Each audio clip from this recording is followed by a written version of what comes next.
Merhaba arkadaşlar, ben Stein, Age of Empires Mobile'ın yeni bir bölümünden sizlere merhabalar. Bugünkü konumuz hangi kahraman kaç sezon gitti ya da işte zaten birinci sezondan olan kahramanlar daha çok bu statü değerlendirilecek. Hangisi de kaç sezon tahmini gider. Şimdi beşinci sezon öyle bir kahraman gelir ki 3 sezon bizi götürür dediğimiz kahramanla gitmez. Fakat bir iki üç sezon kahramanları, özellikle bir iki sezon kahramanlarını çok rahat şekilde konuşabileceğiz.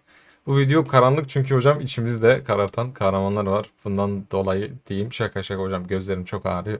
Bu videomuzda böyle inşallah idare edelim. Şimdi en baştan başlayayım. Yanlışlıkla dahi çevirip 5 madde olan yaptığım Elsit hiçbir sezon ve hala da birinci sezondan beri hiçbir işlem adam akıllı yapamadığı düşman yavaşlatmaktan başka. Alanda bunu işte yem olarak kullanıyorsanız kullanabilirsiniz. Bu video şeyden dolayı da önemli. Oyuna yeni başlayan çok kişi var. Bunlara da kendi bilgilerimi aktarabildiklerimi, hatta siz de yorumlarda hangi kahramandan memnunsanız ya da hangisinden pişmansanız bunu da yazarsanız en azından yeni başlayanlar da ya da o sezona gelmemiş kişiler de bunlardan faydalanabilir. Buradaki yorumlarım tamamen kendi yorumumdur. Herkes tabii ki farklı düşünebilir ama ben Elsit bu oyunda alınmaması gereken en büyük kahramanlardan bir tanesidir. Direkt birinci sıradadır. Buna yana bilgimiz olsun. Sun Tzu e, yani evet çarktan alınıyor. Yandaki komutanları bir şekilde entegre edebiliyorsunuz. Çok çok aman yüksek yıldızlar olmadan sizi bir süre idare edebilecek ama illa çark basacaksanız hiç gerek yok. Çünkü bunun yerine gidip Miyamoto alabilirsiniz. Bunun yerine gidip Yodit alabilirsiniz. Sizlere daha şey olabilir. Hani kahramanlarınızı sezon sözün. Aslında bakın, yeni başlayanlar daha avantajlı. Çünkü 4 sezon boyunca kahramanları görebiliyor ve neler yapabileceğinizi bu sezonlarda sizler de şey yapabilirsiniz. Yani ona göre karar verebilirsiniz. O yüzden Sun Tzu çok önerdiğim bir kahraman şu anlık değil. Aldıysanız, kullanıyorsanız kullanabilirsiniz ama özellikle yeni başlıyorsanız Sun Tzu da pek gitmedi. Pek gitmemesinin nedeni de evet, Miyamoto gibi bir kahraman da birinci sezonda olmasına rağmen birinci sezonda çok fazla okçu komutan olduğu için, okçu komutan özellikle Mulan'dan bahsediyorum. Bu Kılıçlı'ya çok üstün bir baskı oluşturdu. İkinci sezonda tabii Liu Bu gelene kadar okçular etrafta fink atıyordu hocam. O yüzden Sun Tzu'lar, Miyamoto'lar biraz zorlanıyordu. Miyamoto dahi zorlanıyordu. Sun Tzu ne yapsın? Sandeok var. Sandeok yani genellikle kullandığımız Süleyman kompunda ve daha sonrasında Ramses kompunda kullanılabiliyordu.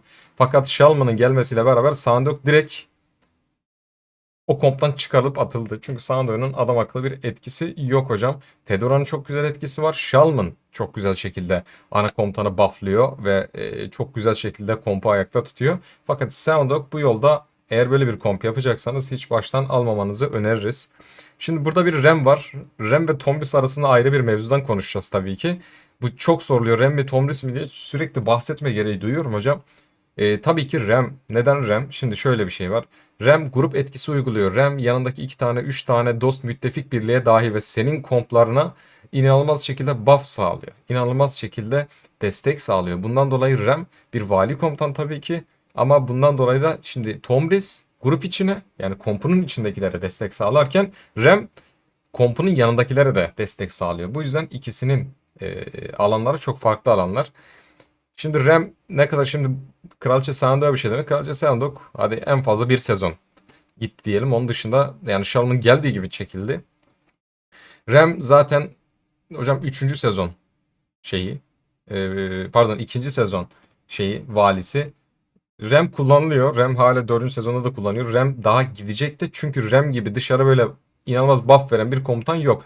Zaten 4 tane 5 tane adam akıllı kompu olan, sağlam kompu olan adamlar bir tanesinde Rem yapıyor. Bu Rem'le beraber daha da bufflanmış şekilde sahaya çıkıyor. Bunu Arthur'lu, bunu işte Krakenler de kullandığı için Rem bayağı bir uzun süre daha gidecek.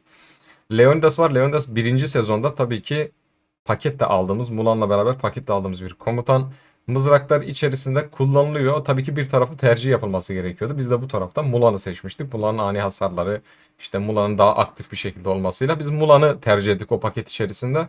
Leonidas da e, yani bence orada işte 30 bin 35 bin liraya fullenen bir komutan olmasına rağmen o fiyatın etkisini ben verdiğini düşünmüyorum şahsen. O yüzden Leonidas'a da birinci sezon deyip orada kaldığını söyleyebilirim. Konstantin var. VIP 12'de gelen Konstantin'imiz gerçekten maliyetli bir komutan. Takıma özellikle inanılmaz derecede bir sağlamlık sağlıyor. Fiyat performans mı derseniz fiyat performans asla değil. Normalde Miyamoto, Tribhuvan ve Konstantin olarak kullanılıyordu. Daha sonrasında Yodit'in gelmesiyle de inanılmaz bir hasar çıkarması. Yodit'in 3. sıraya Konstantin yerine girdi. Hala Konstantin kullanan var mı? Miyamoto ile var. Memnun mu? Evet, memnunlar. Kullanılabilir ama fiyat performans olduğunu düşünmüyorum. Beta'da bizde de vardı. Kullanıyorduk, memnunduk. Fakat ben buna maksimum 2 sezon der geçerim. Tarık senin bir suçun yok. Tarık senin bir suçun yok. Elsit kompunda maalesef başka bir yere gidemiyor. O yüzden Tarık'ın bir şeyini göremedik. Philip zaten hocam pek oynanmıyor. Sun Tzu kompunda genellikle oynanan bir komutan. Çok çok aman aman zaten bir meselesi yok. Çok çok övülen bir komutan da değil. Bir kahraman da değil diyeyim. Bundan dolayı buna da çok bir şey diyemem. Birinci sezonda kaldı. Gitti diyelim. Ahsoka Hannibal kompunda kullanılan bir komutan. Severek de kullanılan bir komutan. Vali komutanı. Dördüncü sezonda tekrardan valiye entegre edildi. Yanlış değilsem dördüncü sezonda. Yanlış hatırlamıyorsam. Yanlışsa hocam düzeltin. Evet, dördüncü sezonda diye hatırlıyorum. Burada tekrardan geliyor. Oraya zaten geleceğini söylemişlerdi. Oradaki Justian kompa Hannibal'a bir etki edemediği için Hannibal ve Asuka kompu aslında bakarsanız Belisarius gibi 4. sezonda gelecek bir komutanı bekliyor. Yani birinci sezonda alıyorsun kompu, 4. sezona kadar kullanıyorsun, 4. sezonda Belisarius alıp kullanmaya başlayacaksın. Öyle bir komp diyeyim. Bunlar kaynak topluyor, iyi. Tekrardan değeri bilinecek ileride bir komutan diyeyim size, Octavian. Octavian gerçekten hocam mızraklı kompunda, Sezar kompunda inanılmaz güzel bir komutan. Yani bu olmazsa gerçekten Sezar kompunda adam akıllı bir hasar, adam akıllı bir destek çıkılmayacak. Octavian ileride de çok güzel iş görecek. Octavian'a ben çok rahatlıkla bütün sezonlar diyebilirim. Çünkü başka gelecek sezonlarda, başka gelecek komutanla beraberlerde çok rahat entegre edilecek imza becerileri mevcut Octavian'ın. Tomris zaten yeni geldi. 1 aydır, 1,5 aydır diyelim. Hadi maksimum 2 ay olsun, olmadı o kadar. Geldi. Tomris imza becerisi çok vermemeniz, yani imza becerisi dediğim pardon, yıldız vermeseniz de Tomris'i rahat şekilde kullanabilirsiniz. Sezar kompunda. Maraşal süvarileri öneriyordu ama Sezar kompunda daha tatlı ve daha güzel şekilde gidiyor. Tomris grup etkisi veriyor. Yine konuştuğumuz gibi grubun içinde işte diğer iki komutana etkiler sağlıyor. Tomris bence uzun bir süre gider. Tomris'in artı bir özelliği de aman aman bir şey istemiyor. Mesela şurada Mitra'nın birbirlerinin aldığı hasar fazlalığını %4 arttırıyor. Burada %5 ve %5'ler. Hani şey diyor Tomris, bana diyor yıldız vermesen de ben iş görürüm diyor. İmza becerilerini de yaparak fullleyerek Tomris'i çok rahat şekilde fiyat performansı olarak kullanabilirsiniz. Süleyman abi, normalde Süleyman'a max 2. sezon diyecektim ama Süleyman 3. sezonda Shalman'ın da gelmesiyle gerçekten eğer o kompu yaptıysanız Shalman'la Sandeo'yu çıkartıp Shalman'ı koyduğunuz zaman Süleyman ayaklanıyor. Süleyman gerçekten güzel bir komp haline geliyor. Eskiye nazaran çok çok güzel bir hale geliyor. Çünkü eskiden Süleyman sahada pek dayanamıyordu ama Shalman'ın gelmesiyle ve bunu desteklemesiyle çok güzel bir komutan oldu. Çok rahat şekilde sezon olarak, hani sezon 4'e gidemez hocam. Çok mümkünatı yok. Hani max sezon 3 der dururum orada. Çünkü Ramses zaten Mulan ani ataklar çıkartıyordu. Hadi Bilive'nin komutanlığını da konuşalım. Tamam, o da çıkartıyordu. Süleyman Şarman'ın evet 3. sezonda güzel oldu ama 4. sezonda pek olmuyor. Çünkü 3. sezonda artık Ramses geliyor. Hani Ramses'in de etkisiyle bir ton okçu kompumuz oluyor ve bu okçu kompları inanılmaz hasarlar çıkartıyor. Bunların yanına bakarsak Süleyman onların nazaran bir tık daha geride kalıyor. Büşra susturma etkisinden başka adam akıllı bir işlem yapamayan, şimdiye kadar da milletin elinde kangrenleşmiş, artık lanet edilmiş bir komutan. Büşra bir susturma etkisi yapıyor. Adam akıllı bir etki vermediği için çok sevilen bir kahraman değil. Sezon olarak da bakarsak hocam Elsit'le beraber birinci sezonda kaldı ve gitti benim için. Zaten birinci sezonda iş yapmıyor. -0 diyeceğim aslında da. Selahattin. Selahattin Elsit kombuna getirildi ama Selahattin'i alanlar bence üzülmesin. Çünkü Selahattin burada gördüğünüz gibi evet Maraşal süvarisi var. Ekstra ileride Elsit değiştiği zaman süvarilerde de kullanabilir. Ama okçu kompuna ileride gelecek Maraşal okçu kompuna da baştan adım atılmış bir komutan. Özellikle öfke arttırması, özellikle öfke yeniletmesi komutanla, ana komutana çok büyük bir destek sağlayacak. Gelecek Maraşal okçularda, gelecek Maraşal okçular nerede derseniz 5. Henry var. Gelecek hangi sezonda belli değil. Bir de Hatshepsut'umuz var. Tabii onu büyük ihtimal Kraken veya balinalar alabilecek. Sadece balina da zorlanır. Belki Krakenler alır. Hatshepsut'la beraber zaten inanılmaz ana komutan ve imza becerisi var. Onu buffladığı zaman durdurulmaz bir komutan yapacak. Özellikle bunu Selahattin yapacak. Fatih Sultan Mehmet 3. sezonda geliyor. Fatih Sultan Mehmet güzel bir defans sağlıyor. Kompu iyi tutuyor ve kompa ekstrasında hasar desteği sağlıyor. Fatih Sultan Mehmet özellikle okçu kompunda Atilla ile beraber Mula'nın yanına koyarsanız inanılmaz bir hasar çıktısı ve inanılmaz bir savunma sağlıyor. Ama genellikle Fatih Sultan Mehmet defans olarak kullanılır. Yani yenileme de ekstrasına yapıyor. Şimdi size imza becerilerini göstereceğim. Neden öyle dediğimi. Genellikle biz Fatih Sultan Mehmet'i Baykuş Ağacı ve Huzurlu Sığınak'la beraber kullanıyoruz. Hem burada gördüğünüz gibi birim yenilemesinin ardından birinin aldığı hasarı düşürme. Ekstrasında da burada gördüğünüz gibi birim yenilemesi var. Beceri hasarı alınca %75 ihtimalle birimlerini 3 saniye boyunca alınan hasarın şu kadar eşit miktarda yeniler. Kana susamışlıkta kralın kılıcı var burada. Bunu pek kullanmıyoruz ve önermiyoruz. Genellikle defans olarak kullanıyoruz Fatih Sultan Mehmet'i. Ama hasar çıktısı yapmak istiyorsanız bunlar var fakat önermiyorum. Tekrardan dediğim gibi Huzurlu Sığınak ve Baykuş Ağa'da daha iyi olur. Çünkü ana komutanı tetiklediğiniz zaman Fatih Sultan Mehmet'in de tekrardan yenilemesiyle beraber çok sağlam şekilde ayakta duruyor. Zaten imza becerisinde de her 6 saniyede bir 160 ihtimali şu etkileri tetikler. Gördüğünüz gibi birliğin aldığı hasarı 3 saniyeliğine şu kadar azaltır. Birliğin aktif ve ikinci vuruş beceri ekstra ikinci vuruşu tetikliyor. Bir de aktifi koymaları nedir? Bir de Miyamoto kompona kullandığı için onlar da aktif olduğu için aktifi. Ve işte şu kadar kudreti arttırır. Verdiği hasarı 3 saniyenin arttırır. Burada da bir hasar bonusu var. Fatih Sultan Mehmet alınır. Fatih Sultan Mehmet de 3 yıldız olarak da çok rahat şekilde kullanabilirsiniz. Mansa Musa var. Mansa Musa Barbarossa'nın yerine gelecek.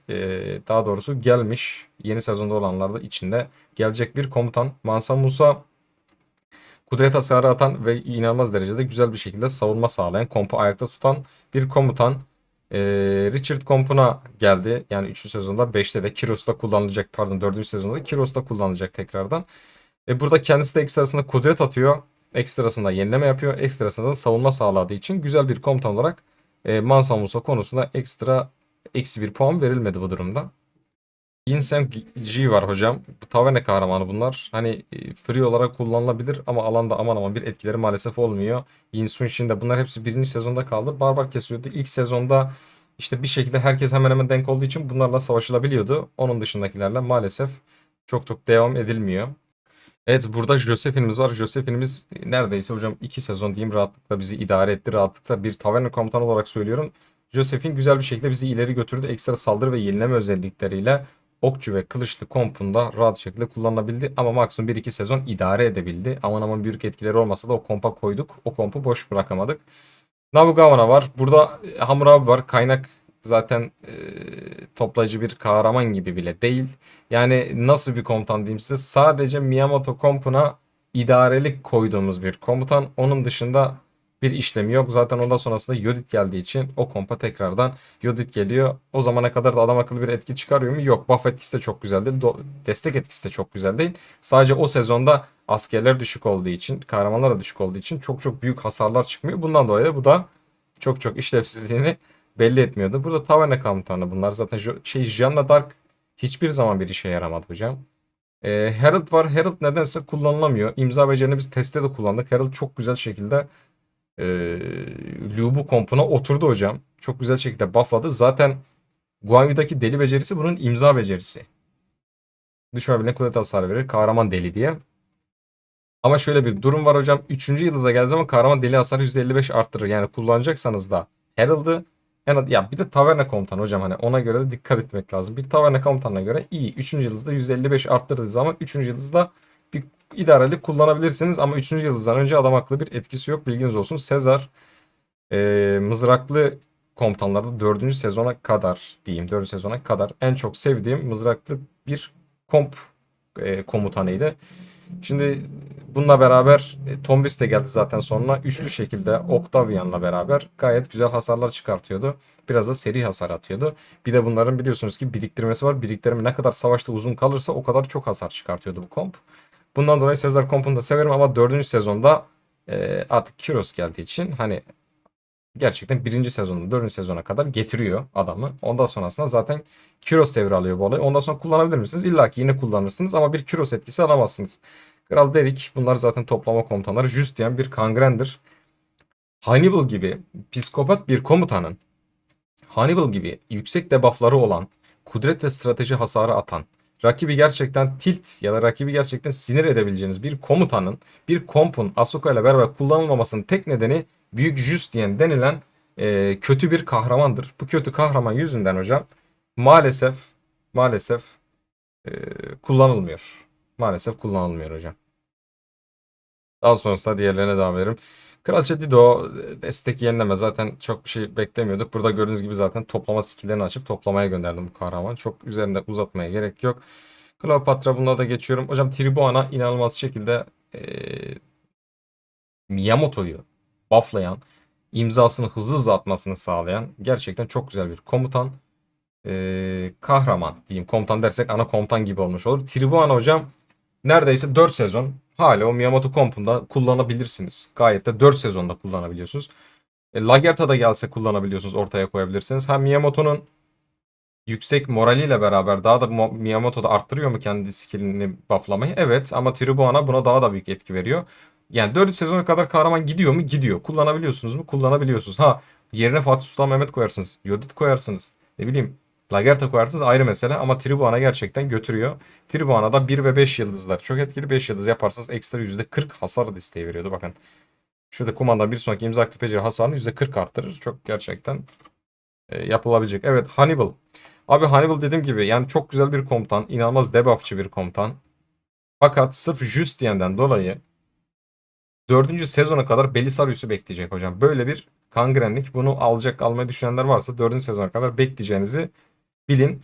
Şöyle kullananlar var mı? Evet, kullanıyor. Sahada güzel şekilde gidiyor mu? Evet, güzel gidiyor. Ama Belisarius'ta asıl etkisini alacağına ben inanıyorum. Çünkü hocam Justien'le olmuyor. Bak, Justien'i çıkardık, yerine takım bonusunu kaybetmesine rağmen Selahattin koyduk, daha büyük etki yaptı. O şekilde söyleyebilirim ama çok büyük emek isterse, çok büyük emek isteyen bir komp, emeği de verdiğiniz zaman evet iş yapıyor ama asıl etkisini 4. sezonda alacak diyeyim. Evet, Yodit. Yodit gerçekten çok rahat bir şekilde 4 sezon çok rahat sizi götürecek. 2. sezonda çarka gelecek bir komutan ya da gelmiş bir komutan alanlar için. Yodit hocam özellikle biriktirmeleri var, caydırmaları var. Bakın şöyle bir imza becerisi neredeydi bu? Şurada 5. imza becerisinde size bir etki göstereceğim. Eğer 5'i açarsanız. Dehşetin gölgesi 6 keze kadar caydırma biriktirebilir diyor ve her birlikte fazladan kudreti 5 arttırır. Normalde 30 veriyordu. 35 kudret arttırıyor. Yani 6 kere 35 kudret arttırıyor. Hasar bağışıklığı tetikleme ihtimali %5. Yani 6 kere 35 kudret ekliyor kahraman kendine. Bu da inanılmaz yüksek bir hasar çıkartmak demek. Zaten o yüzden Yodit'i 3. ya da 2. komutan, her neyse nereye koyarsanız koyun, bu düz vuruşlarıyla beraber çok yüksek hasarla çıkartıyor. Zaten imza becerilerini saymıyorum bile. Richard, hocam biraz hızlı anlatıyorum, çok uzamasın video. Abi Richard bir ana komutan. 5. yıldız etkisinin inanılmaz yüksek olduğu, inanılmaz güzel olduğu bir komutan, fakat yani çok yavaş skill atıyor. Çok ağır skill atıyor. Evet, tank, evet, kolay kolay ölmüyor, düşmüyor. Ama çok yavaş skill attığından dolayı çok tercih ettiğim bir komutan değil. Evet, yanında koyduğunuz Bodica ile işte sonra Mansa Musası ile beraber 4. sezonda Kiros arasanız çok rahat. Ama benim çok tercih ettiğim bir komutan değildir. Tekrardan dediğim gibi abi, tercih meselesi. Siz seviyorsunuzdur, kullanıyorsanızdır. Umarım daha iyi şekilde olur. Yani elinizde umarım işte mızrağınız düşmez, savurursunuz düşmanı. Ona bir şey diyemem ama benim kendi tarzım olarak da ben daha da böyle aktif kahramanları sevdiğim için Richard bana çok ağır geliyor, beni çok sıkıyor. Barbarossa hocam, Barbarossa 3. sezona kadar çok güzel götürüyor. Çok güzel savunma etkisiyle mızraklı kompunu tank yapan bir kahraman. Ama 3. sezonda artık Mansa Musa geliyor. Şimdi diyeceksiniz ki Barbarossa kullanılmaz mı? Kullanılır da Barbarossa'da bir hasar yok hocam. Savunma komutanı, yenileme komutanı. Eğer diyorsanız ki benim kompum daha da hasar atsın, Mansa Musa kullanmanız gerekiyor. Ama diyorsanız ki yok, Barbarossa bana yeter, ben çok büyük hasarlar istemiyorum, ben tank olarak kullanıyorum, Barbarossa'yı kullanabilirsiniz. Mansa Musa'yı alıp masraf yapmanıza gerek kalmaz. Ama Mansa Musa tabii ki etkisi daha başka. Miyamoto yine çok sevdiğim bir komutandır hocam. VIP bölümünden alıyorsunuz. 3. yıldız etkisi size gerek, yani çok büyük şekilde yeter. 5. yıldız almanıza siz bilirsiniz ama gerek yok. Çünkü 3. yıldız etkisi çok güzel. 3. yıldızı da alıp çok rahat şekilde kullanabilirsiniz. Sadece kılıçta olduğu için 1. sezonda okçulardan çok çekeceksiniz. Ama 2. sezonda okçuların kaçtığı Lubu'ya kafa tutabilecek hale gelebilirsiniz. Özellikle yanına Yodit'te alırsanız. Evet, Boudica ana komutanın yanında çok yakışan, ana komutana da böyle tam 2. sıralık bir komutan. Kompu çok temiz şekilde tutuyor. Güzel hasarlar dağıtıyor. Boudica hocam Richard kompu, yani kudret kompları olduğu süre boyunca Boudica her zaman devam ediyor. Ki Kiros'ta bile kullanabiliyorsunuz. Boudica'nın 3. yıldızı da çok güzel. 3. yıldızda da Boudica'yı çok rahat şekilde 4. sezona kadar kullanabilirsiniz. 4. sezonda da kullanabilirsiniz. Evet Atilla hocam Lubu ile Mulan arasında paylaştıramadığımız nereye koysak orayı bufflayan nereye koysak orada komutanı çıltıran hasarları arttıran tetiklemeleri yükselten bir komutan. Atilla kesinlikle Mulan ve özellikle Lubu gibi Mulan gibi komutanlar kullanacaksınız. Böyle komplar yapacaksanız kesinlikle beşlenmesi gereken bir komutan. Beşinci yıldız etkisi çok güzel çünkü. Tabi Atilla'nın bazı yerlerinde şans işleri var. Tüm kahramanların %35 ihtimali 3 saniye çifte saldırı haline sokar. %35 ihtimal her defasında da sokabilir, hiç sokmayabilir ama gerçekten güzel bir komutan. Burada savaşçı şarkısıyla ana komutanı tekrardan destekliyor. Eleştirelle beraber kritiği arttırıyor. Yani gayet güzel bir komutan. Guan Yu Taverna'da Lu Bu yanında kullandığımız kritikçi bir komutan. Kendisi de hasar atan. Lu Bu'nun yanında şimdilik kullandığımız ileride ne olacağı bilmiyoruz. Bir de Timur'u ekleyeyim buraya konuşmuşken.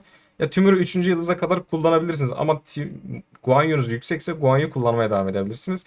Timur'un 5. yıldız etkisini açmazsanız 3. yıldızda kullanırsanız fiyat performansı olarak kullanabilirsiniz. Ama ben Guan Yu'yu kullanıyorum şu anda. Gidip de onu yapma gereği duymadım. İleride daha güzel bir komutan gelirse Timur evet bir savunmacı kahraman. Güzel bir savunma yapıyor fakat fiyat performans ben olduğunu düşünmüyorum. 3 yıldız yaptıysanız koyabilirsiniz ama şu anda bende Guan Yu var. O yüzden Guan Yu'dan devam ediyorum. Ama Timur koyarsanız da 3 yıldız da iyidir. 5 yıldız yaptıysanız çok büyük masraf hocam. Evet, Lubu hocam geldiği günden beri ikinci sezonda geliyor. İkinci sezondan beri deli gibi kritik atan, deli gibi alan saldırısı yapan, alan saldırısı yok teyze saldırısı. Alan saldırısı yapan ve gerçekten düşmanı tilt eden ne zaman ne vuracağını bilmediğimiz bir komutan. Alanı rahat kullandığı, alamayanın da belki pişman olduğu bir komutan.